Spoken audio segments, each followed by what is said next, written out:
Home prices continue to hold up, but for how long? Hey everybody, Scott Walters, buckle up, strap in. We got a hard-hitting, pull no punches, no sugarcoating it, no rainbows, no sunshine. I'm just going to give it to you and give it to you straight. We got a good one to unpackage.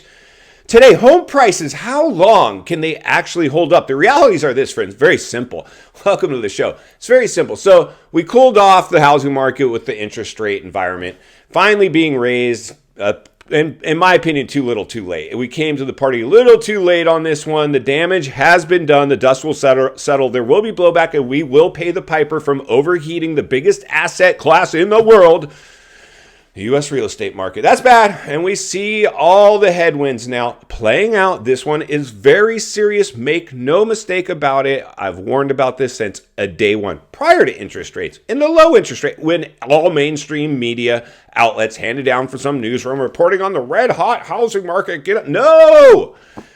Danger zone, my friends. So boom, bust. We've always had them, cycles, corrections, recessions, depressions throughout recordable history. It's not if, it's purely when. Is this another boom and bust cycle that we're living in now? Logic would tell you yes. Cheerleaders would tell you no.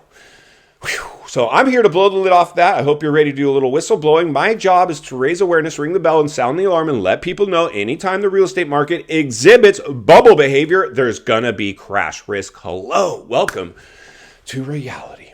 And I can just tell you, friends, I live in California, Southern California, $1 million district. It's still a little euphoric, but it's clearly died off. The front end of a recession clearly is here where I'm sitting today. How do I know that? Ask me. Of course, I'm going to tell you. You might be interested. Well, for one, I'm a walking, talking temperature check. I work in real estate. I don't need to rely on data and bond yield curves or Fed economic data. No! I've read it all. I've seen it all. Appreciate it all. A lot to learn from that. But I just know one thing. My phone. When my phone call volume reduces, it tells me, and I talk to agents all over the nation.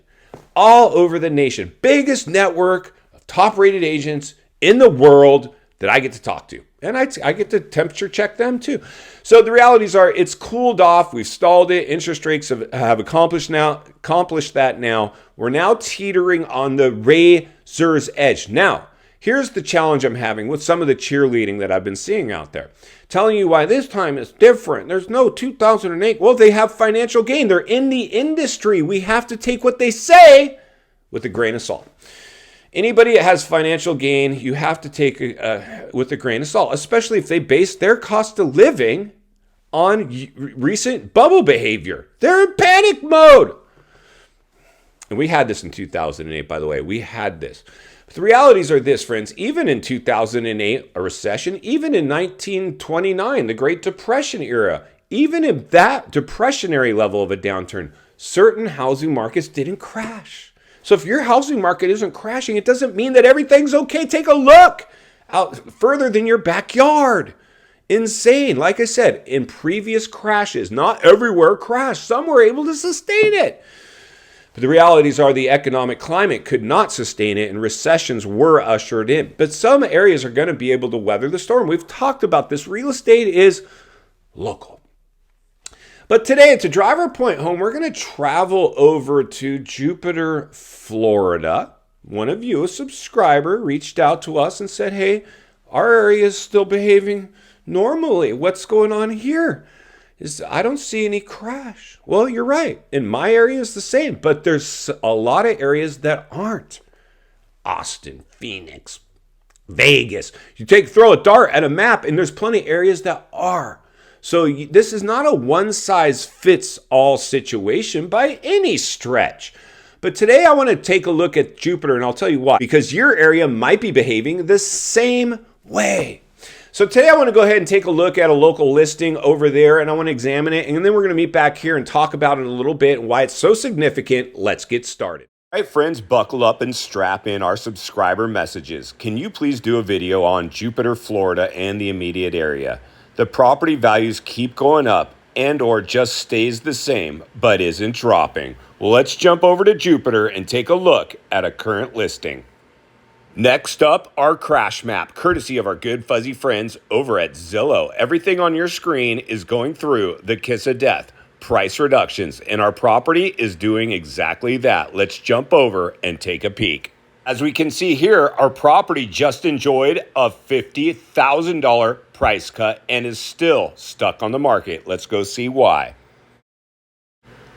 Let's take a look around this Jupiter, Florida home. And here we go, clean, no frills, pretty basic, possibly unoccupied, hard to tell. Maybe an elderly couple, maybe the kids want to sell, maybe they inherited it. I don't know, but it doesn't really matter anymore. The price will be the tail on the tape. Next up, our property description. And what's more important than what it's saying, it's how they're saying it. Are they getting right to the point? Or are they dragging on and on and on, overselling the house? Desperate. Their house must be special. Your house isn't special. Just give us some bullet points, show us some pictures, and a decent price. That's all we need to know. Fortunately, they couldn't do that for us. They gave us a mile-long description that almost put us to sleep. And after 27 days after their price reduction, they still only have 33 saves. That's not a lot of interest. Now let's go ahead and see some price history. Today's property has a mid-range value of approximately $597,000, which is in fact where they should be priced at in a declining market, if not lower. Now let's see where they're at. This property is currently stuck at the market after a $50,000 price reduction at $630,000, way above its mid-range value. And they started at almost $700,000. Our property has a lot of work to do, in my opinion. Let's get back to the studio so we can wrap this one up. All right, friends, welcome back. There you go, and thank you to our subscriber. I hope that helps you. So here's the deal, friends. Jupiter, Florida, here's what I'm seeing personally there. Nice area, destination area, beautiful. Our friend Michael Bordenero. He's just heading back to Miami, Florida. He was here in California with us for a while. Safe trip back to him. Love the guy. I think he's great. But the reality is this, and he can attest to this, I'm sure. See, that area, here's the reason it's still not registering declines yet. And that's a big yet. They're on the razor's edge there, and I'm going to tell you why. You see, because if you really want to know the value of a home, this is the true value. And you guys probably know where I'm about to go with this. The true value of a home, even if it's not a rental, is what would somebody actually rent it for? Most home buyers I sell homes don't know what their house would rent for. That's the furthest thing from their mind. They just want FOMO. They just want to get in. They just want to practice herd mentality. They want to own. They're measuring their insides by other people's outside. I heard it's a good time to buy, and okay, let's go buy some houses. Nobody measures that. So the true value of a house, and you should all know this if you own your home, is what somebody would be willing to rent it for, even if it's not a rental. Now, if you want me to turn you into a millionaire, I got to stick a renter in your house when you got to buy another one. That's just the reality. So if your house pencils out, you can contact me and say, hey, Scott, I want to dump a renter in this thing and go buy another one. And maybe do that a handful of times over the course of 5-10 years and ride off from the sunset in 2-week notice to my employer. That's what you get to do. But people that don't check rent ranges don't have that luxury. They don't own their house. Never did. Not even from day one. The house owns them. Why? Because if anything happens to them or their income or the economy or their housing market, or if it goes upside down, they have nothing they can do. Personal family member in the last crash, I remember bought in Washington State. I think Phoenix as well, Arizona area. And I remember talking to them in the last crash. I'm like, yeah, we're paying, we have a negative now on the Washington property. When you have a negative, that means your house, it was a rental. And then what we're seeing now, rent softening. And so if you had projected rents and it doesn't, now rents are dropping, you have tenant turnover and you got to drop rents to get a new tenant and you got to drop it under your payment. You're like, well, it's only a small negative. It's like a couple $100 a month. I don't care. You're on borrowed time. The house ended up getting sold at a loss. They lost the home. It went away. It went bye-bye. They liquidated all those holdings. They drank the Kool-Aid in the last bubble. And final thoughts. I come to you as a friend, as a content creator, as a real estate guy that wants to see not only win in real estate, win in life. Understand the waters you're swimming in now. Shark infested, my friends. Shark infested for sure. Be very careful about who you listen out there. The property we looked at today is probably similar to a lot of the people watching today. Your area is still holding up somehow.